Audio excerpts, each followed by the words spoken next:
20 years ago, President George W. Bush announced America's invasion of Iraq.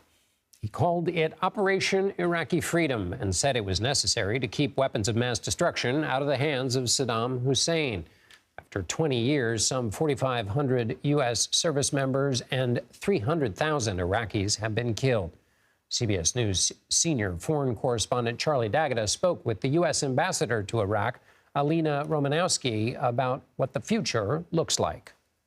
What's working now that hasn't been working in the past? First of all, I think you have a government that is committed to, improving the lives and the services for Iraqi people. It is a government that is very clearly interested in building a future for Iraq.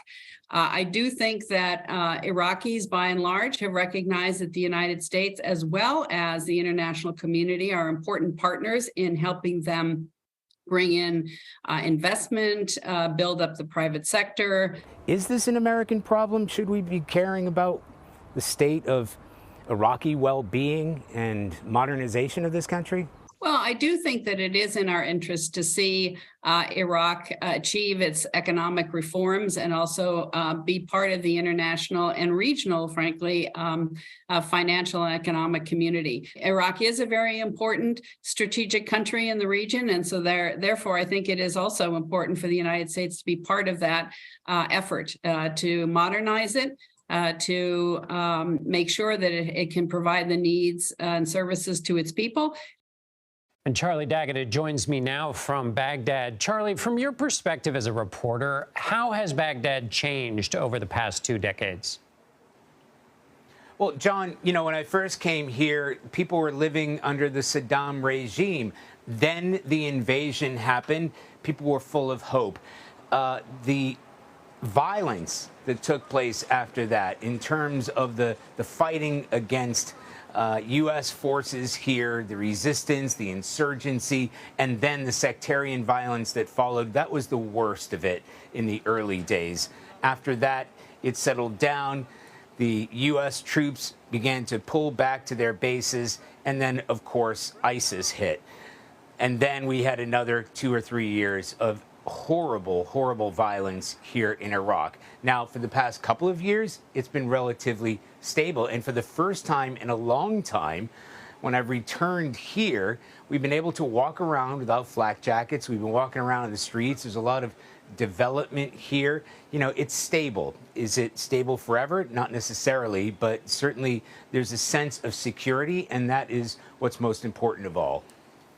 Charlie, what's the feeling 20 years after, or in those subsequent visits when you've gone and there's been a little more stability? What's the general feeling among Iraqis about this invasion 20 years ago?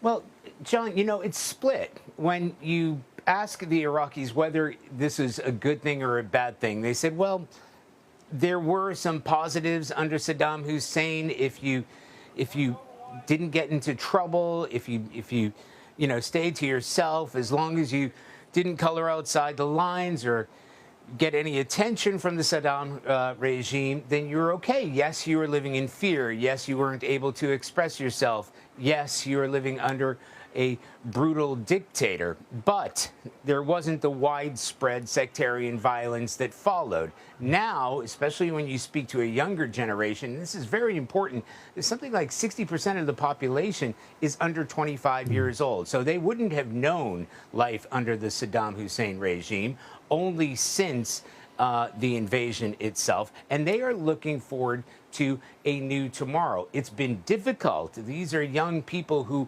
remember what it was like during those days, those dark days of sectarian violence. They were happy about the so-called liberation of Iraq, but now they're looking forward to the future. They've seen the terror that ISIS has brought here, but now they're looking to the future. And now when you talk to young people here in Iraq, they're not talking about security, because for the past couple of years, they've had that sense of security. Now they're talking about the economy. They're talking about corruption. They're talking about their own futures. They want to invest in the future of Iraq.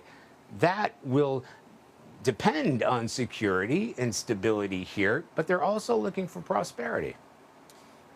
And indeed, the reason U.S. forces are still there. Charlie, before we let you go, we want to remember that CBS News also lost 2 of our colleagues to a roadside bombing while covering the war. Cameraman Paul Douglas and soundman James Brolin. Correspondent Kimberly Dozier was also seriously injured. What goes through your mind, Charlie, being back in the city where we lost 2 of our own?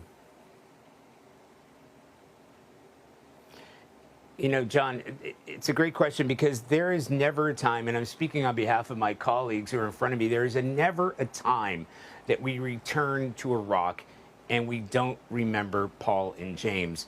That car bomb that went off was just a few blocks away from here. It was what you might call in a conflict zone a routine story. But we never returned to Iraq without remembering Paul and James. They were friends of mine. You know, I was a younger person at the time. Paul would always shoot my own cameras. They were really invested in this story in a way that I didn't appreciate or understand at the time. They cared an awful lot about this story. So whenever we come back to Iraq, we remember Paul and James and how much it meant to them and how much it means to us to continue covering the story. Charlie D'Agata, thank you for telling their story, and thank you all these years for being out there for us. Charlie D'Agata in Baghdad. Thank you. Thank you, John.